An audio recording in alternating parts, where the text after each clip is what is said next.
times, people ask the question, why should we focus on prevention?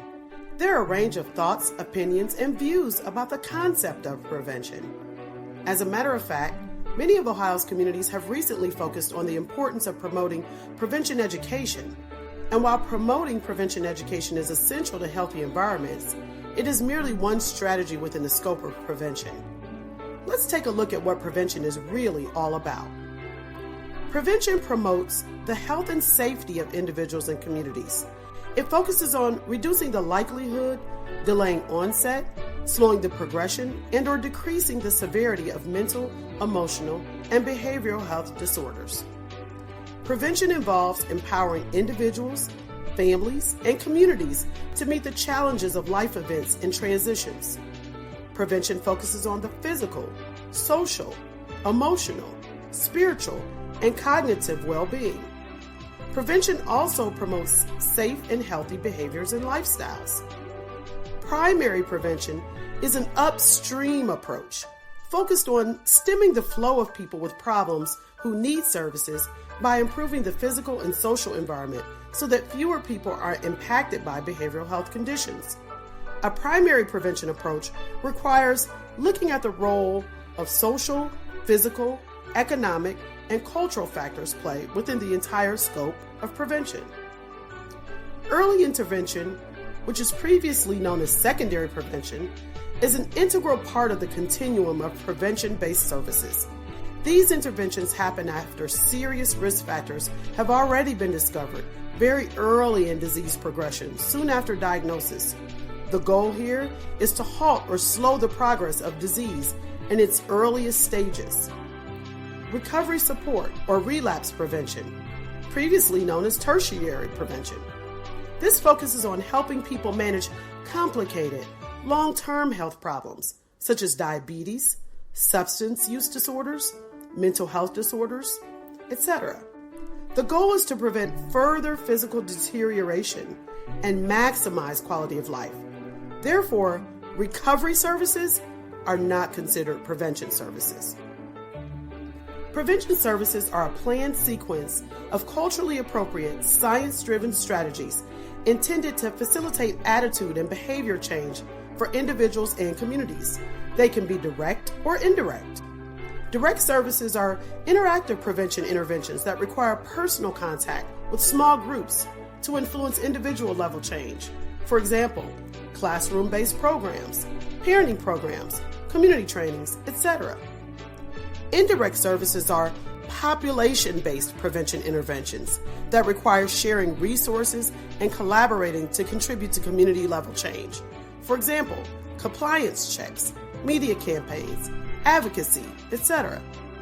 The term primary prevention is reserved for interventions designed to reduce the occurrence of new cases of mental, emotional, behavioral health disorders. Two criteria define primary prevention efforts.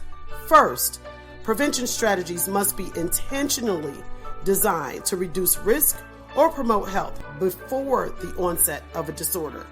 And second, strategies must be population-focused and targeted either to a universal population or to subgroups with known vulnerabilities.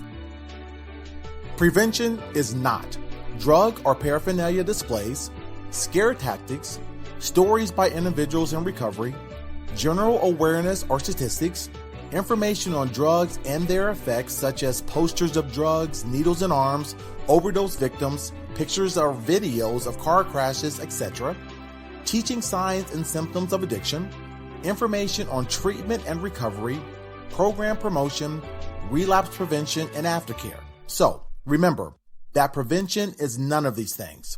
Therefore, primary prevention services exclude clinical assessment, treatment, recovery support services, relapse prevention, and case management. Primary prevention should include a variety of strategies that prioritize populations with different levels of risk. Specifically, prevention strategies can be classified using the Institute of Medicine model of universal, selective, and indicated, which classifies preventative interventions by priority population. Universal prevention. targeted to the general public or a whole population group that has not been identified on the basis of individual risk. The intervention is desirable for everyone in that group. Selective prevention, targeted to individuals or to a subgroup of the population whose risk of developing mental, emotional, or behavioral disorders is significantly higher than average. Indicated prevention, targeted to high-risk individuals who are identified as having minimal but detectable signs or symptoms that foreshadow mental, emotional, or behavioral disorder, as well as biological markers that indicate a predisposition in a person for such a disorder, but who does not meet diagnostic criteria at the time of intervention. There are 6 CSAP strategies: education, environmental, community-based process, alternatives, information dissemination, and problem ID and referral. Education. This strategy focuses on the delivery of services to target audiences with the intent of influencing attitude and/or behavior. It involves two-way communication and is distinguished from information dissemination by the fact that interaction between educator, facilitator, and participants is the basis of the activities. Activities influence critical life skills, social emotional learning, including decision-making, refusal skills, critical analysis, and systematic judgment abilities.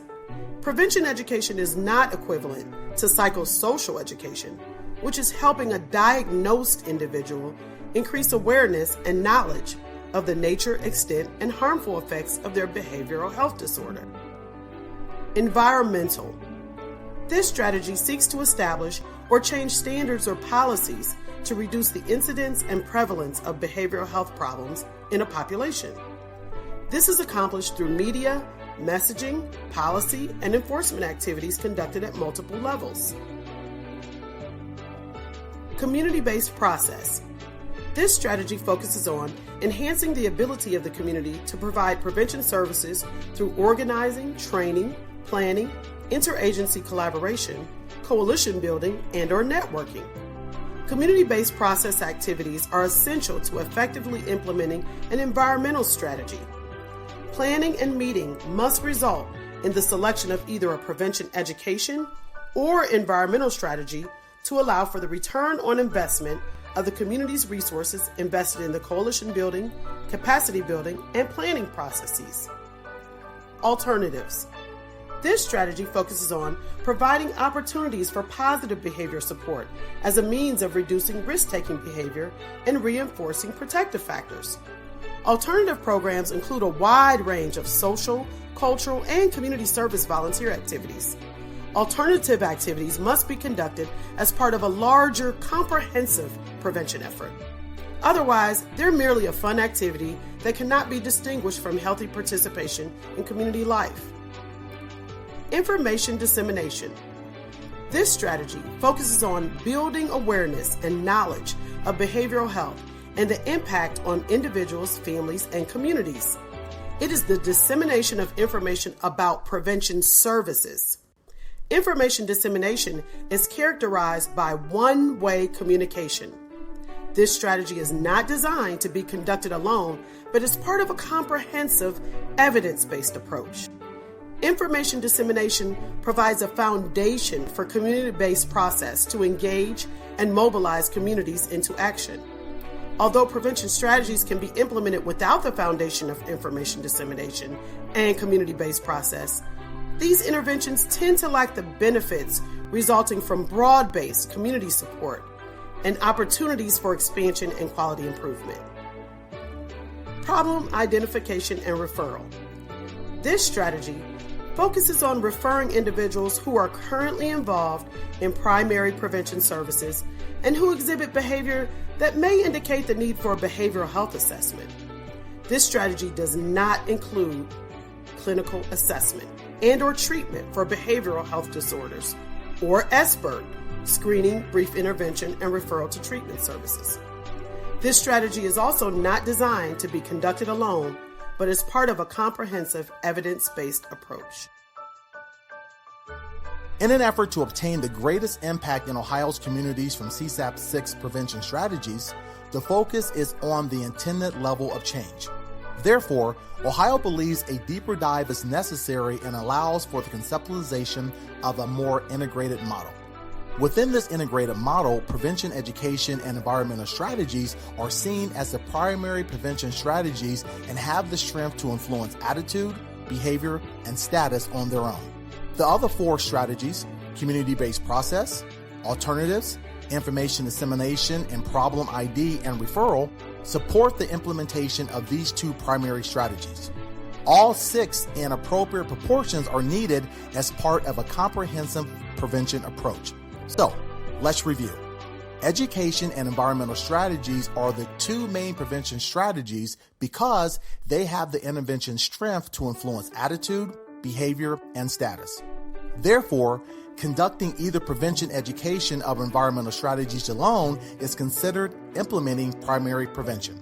The other 4 CSAP strategies, such as community-based process, alternatives, information dissemination, and problem ID and referral, support the implementation of these 2 primary strategies and were not designed to be conducted alone, but as part of a comprehensive evidence-based approach.